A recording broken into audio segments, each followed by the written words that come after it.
আজকে আমরা এমন একটা সময় বাংলাদেশে বাস করছি যেটা সত্যি আমাদের জন্য খুব দুঃখজনক। মেয়েরা অনেকেই স্লোগান দিয়েছে আমাকে বিদায় দেওয়ার জন্য। আমার বিদায়ের পরে আজকে বাংলাদেশে কি অবস্থাটা আপনারা দেখেন। আজকে মেয়েদের সম্মান নাই। মাইকিং করে বলা হয় মেয়েরা বাজারে যেতে পারবে না। মেয়েরা কিভাবে কাপড় চোপড় পরবে সেটাও যেন একটা নির্দেশনা দিয়ে দেওয়া হয় এবং মেয়েদেরকে ঘর থেকে যেন বের হতে না পারি। আর অনবরত এখন তো ধর্ষণ যেন একটা মহা উৎসবে পরিণত হয়েছে। যখন আওয়ামী লীগ ক্ষমতায় ছিল এরকম ইপটিজিং বা ধর্ষণ যেটা যখন হলো তখন সঙ্গে সঙ্গে আমি আইন করে দিয়েছিলাম। এমনকি যে ধর্ষক তার পরিচয়টাই যেন প্রচার হয় এবং তার ক্যাপিটাল পানিশমেন্ট যাতে হয় সেভাবে আইন করে দিয়েছি। কিন্তু এই 2024 সালের আগস্ট মাসের 5ই আগস্টের পর থেকে আজকে কি অবস্থা বাংলাদেশে। মেয়েদের সব অধিকার একে একে কেড়ে নেওয়ার চেষ্টা বাস করছে, যেটা সত্যি আমাদের জন্য খুব দুঃখজনক। হাটে ঘাটে মাঠে মেয়েদেরকে অনবরত লাঞ্ছিত করা হচ্ছে। ক্ষমতা এসেছে একজন সুদখোর জঙ্গি নেতা ইউনূস, তার আমলে তো কেউ আন্দোলন করতেই পারছে না। 7 জুলাই থেকে 14 জুলাই পর্যন্ত আমাদের ছেলেমেয়েরা যে আন্দোলন করেছে বা 15 জুলাই পর্যন্ত আন্দোলন করেছে, কই তাদের উপরে টিয়ার গ্যাস মারা, সাউন্ড গ্রেনেড মারা আমরা তো কিছুই করিনি। অথচ এখন মহিলা শিক্ষক বাচ্চা নিয়ে আছে, তার উপরে গরম পানি মারা হচ্ছে, তাকে গ্রেপ্তার করা হচ্ছে। মেয়েদের কাপড় চোপড় ছেড়ে শালীনতা নষ্ট করা হচ্ছে, ওড়না টেনে নিয়ে যাওয়া হচ্ছে। এই ধরনের অনাচার কিন্তু চলছে। মাদ্রাসার শিক্ষকরা আন্দোলন করেছে, তাদের উপরে হামলা, 2 জন মারা গেছে, সেটা লাশ গুম করে ফেলা হয়েছে। গার্মেন্টসের মহিলা শ্রমিকরা আন্দোলন করতে গেছে, সেখানেও তাদেরকে হত্যা করা হয়েছে এবং তাদের উপরে চড়াও হয়েছে। এখন সাথে সাথে তাদের উপরে নির্যাতন। ছাত্ররা আন্দোলন করে, সেখানেও নির্যাতন। আজকে আমাকে কেউ স্বৈরাচার বলে, তাহলে আপনারা বিচার করে দেখেন তো স্বৈরাচারটা কে। আমি তো সহনশীলতা দেখিয়েছি, আন্দোলন করেছে, সংগ্রাম করেছে, আমরা সহনশীলতা দেখেছি, আলোচনা করেছি, ছাত্রদের সব দাবি মেনে নিয়েছি। দাবি মানার পরেও তাদের এক দফা, অর্থাৎ আমি আর রেহানা 15 আগস্ট তো আমরা 2 বোন বেঁচে গিয়েছিলাম, কাজে আমাদের হত্যা না করা পর্যন্ত মনে হয় তাদের শান্তি ছিল না। কিন্তু রাখে আল্লাহ মারে কে, এটাই তো আমার জীবনে বাস্তবতা।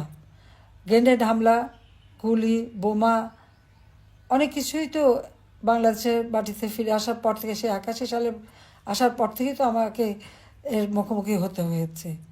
জানি না আল্লাহ রাব্বুল আলামিন বারবার বাঁচিয়ে দিয়েছেন, তথা বাংলাদেশের মানুষের জন্য কিছু ভালো কাজ করার জন্যই তিনি এবারেও আমাদেরকে রক্ষা করলেন।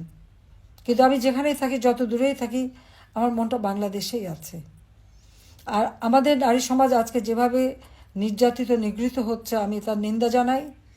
এবং এই ডক্টর ইউনূস এ তো রাষ্ট্র চালাতে সম্পূর্ণ ব্যর্থ, রাষ্ট্র পরিচালনা ব্যর্থ। তিনি নারীর ক্ষমতায়নের কথা খুবই বলেন, দারিদ্র বিমোচনের কথা বলেন, কিন্তু কতটুকু দারিদ্র বিমোচন করতে পেরেছে। আজকে বাংলাদেশে যে দারিদ্র বিমোচন হয়েছে, সেই 41 ভাগ থেকে 18 ভাগে নামিয়ে আনা, সেটা কে এনেছে? আওয়ামী লীগ সরকার ক্ষমতা আসার পর এই দারিদ্র বিমোচন হয়েছে। হত দরিদ্রের সংখ্যা ছিল 25.1 ভাগ, আমরা তা 5.6 ভাগে নামিয়ে নিয়েছিলাম। এবং আমার লক্ষ্য ছিল যে বাংলাদেশের একটি মানুষও ভূমিহীন গৃহহীন থাকবে না। আমি যে আশ্রয়ণ প্রকল্পে ঘর বাড়ি তৈরি করে দিচ্ছি, সে 96 সাল থেকেই পর্যন্ত যাদের দিচ্ছি, সব জায়গায় আপনারা দেখবেন নারী পুরুষের ওই ঘরে 2 কাঠা করে জমি এবং ঘর, সেখানে কিন্তু নারী পুরুষের সমান অধিকার দিয়ে দিয়েছি। এবং যদি কোনো সময় বৈবাহিক জীবনে কোনো সমস্যা দেখা দেয়, তাহলে ওই বাড়ির মালিক কিন্তু ওই নারীরাই হবে, আমি সেটাও নিশ্চিত করে দিয়েছি। অর্থাৎ আমার দেশের নারীরা তারা নিরাপদে থাকুক, তারা নিজেদের জীবন জীবিকা যথাযথভাবে করতে পারুক, সবসময় সেই চেষ্টায় আমি করে গেছি, সেই পদক্ষেপই আমি নিয়েছি। এবং যা বলতে গেলে আমার মায়ের কাছ থেকে শেখা। একটা সমাজের দুটি অঙ্গ, নারী পুরুষ, সমানভাবে যদি এগিয়ে না যায়, তাহলে সে দেশ কখনো উন্নত হতে পারে না। আমরা আমরা দুপায়ে চলি, আমার এক পা যদি খোঁড়া থাকে তা তো আমাকে খুঁড়িয়ে খুঁড়িয়ে চলতে হবে। আর সমাজেও সেই অবস্থাটা। কাজে সেদিকে লক্ষ্য রেখেই শিক্ষা দীক্ষা কর্মক্ষেত্রে সব জায়গায় যেন আমাদের নারীদের সমানভাবে তারা এগিয়ে যেতে পারে, তাদের সেই স্বাধীনতা যেন থাকে, সে ব্যবস্থাটাই আমরা করেছি।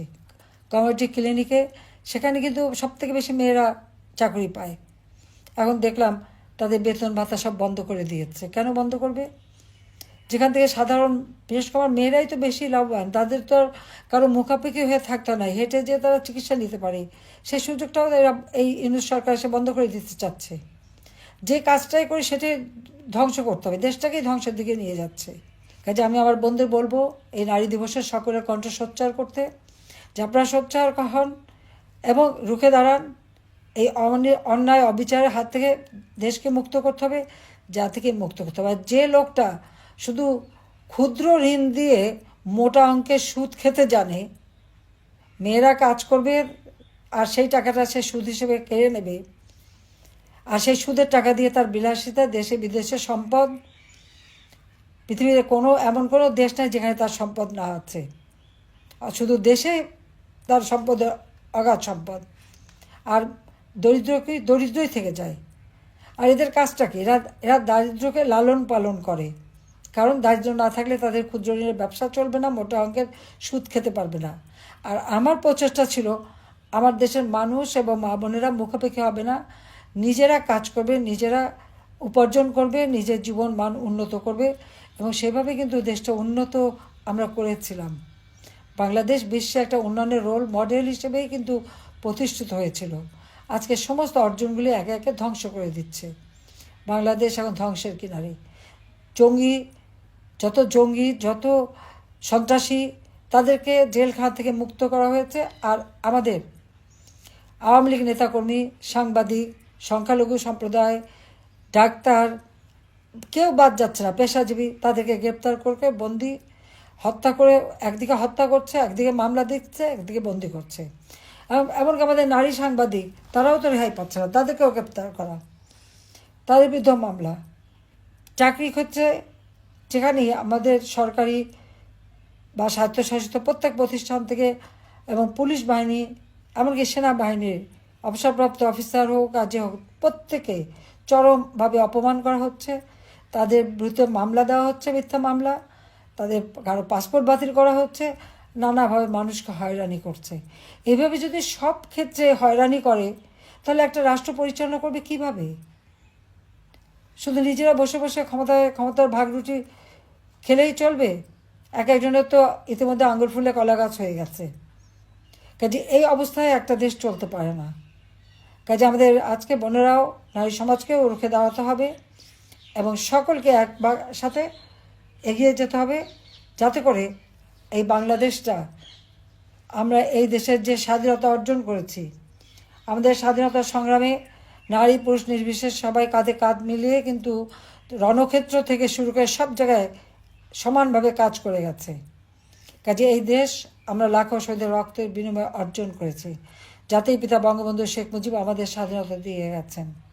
কাজে এই স্বাধীনতা এবং বাংলাদেশের অর্থনৈতিক অগ্রযাত্রা বারবার যারা ব্যাহত করছে, সেই সুদখোর জঙ্গি শাসক ইউনূস এর হাত থেকে দেশকে রক্ষা করতে হবে, নারী জাতির সম্ভ্রম রক্ষা করতে হবে, নারী জাতিকে রক্ষা করতে হবে এবং দেশকে এগিয়ে নিয়ে যেতে হবে।